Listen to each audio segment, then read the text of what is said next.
День защиты детей – это хороший повод напомнить прежде всего родителям, от чего и как детей нужно защищать. Эту возможность не упустили медики, силовики и спасатели. В главной детской больнице региона они организовали специальную пресс-конференцию, посвященную детскому травматизму.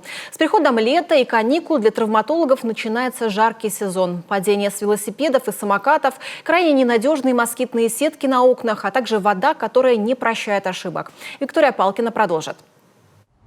Небольшая горка, удобные качели, никаких ломаных конструкций. Казалось бы, вот она, идеальная детская площадка. Если бы не одно «но». Ветхая деревяшка по соседству. Никаких ограждений и предупреждающих знаков. И количество таких построек в столице Коми сегодня приближается к 100. Ежедневно в травмпункт главной детской лечебницы региона поступают дети с переломами после уличных игр, в том числе на заброшенных объектах. Тревожит медиков тот факт, что увеличилось количество тяжелых травм среди подростков. В этом году у нас, к сожалению, уже были тяжелые травмы, требующие оперативного вмешательства, в том числе с удалением части печени на фоне движения на велосипеде. То есть, уважаемые родители, хотелось бы к вам еще раз обратиться, что очень замечательно, что дети имеют физическую активность, и это правильно, это их развитие, это их коммуникация. Но вместе с тем, чтобы быть спокойным за здоровье и безопасность детей, очень важно соблюдать правила, прежде всего, по эксплуатации велосипедов. На сегодня это электросамокаты и прочие средства передвижения. Должны ли мы пойти по пути ограничений жестких? Конечно, нет. Мы должны добавить корректные правила поведения, и тогда сможем сохранить здоровье, сможем обеспечить детям хороший отдых в их каникулах, а не пребывание у нас на больничной койке. Только в этом году после падения из окон врачи спасли уже 2 малышей. Серьезные травмы дети в первый год жизни получают и в своих квартирах, где, казалось бы, за ними должен быть глаз да глаз.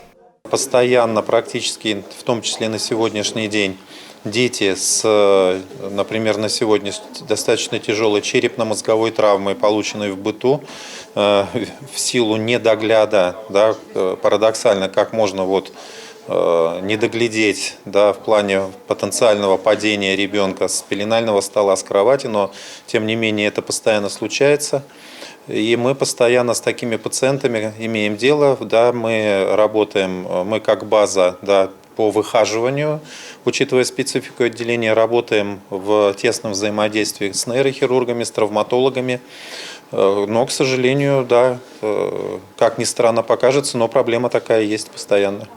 И все же в группе риска больше младшие школьники и подростки. А безопасное лето – это прежде всего организованное лето. Уже сегодня в Коми откроют детские лагеря при школах и центрах дополнительного образования. В июне таких групп будет работать 370.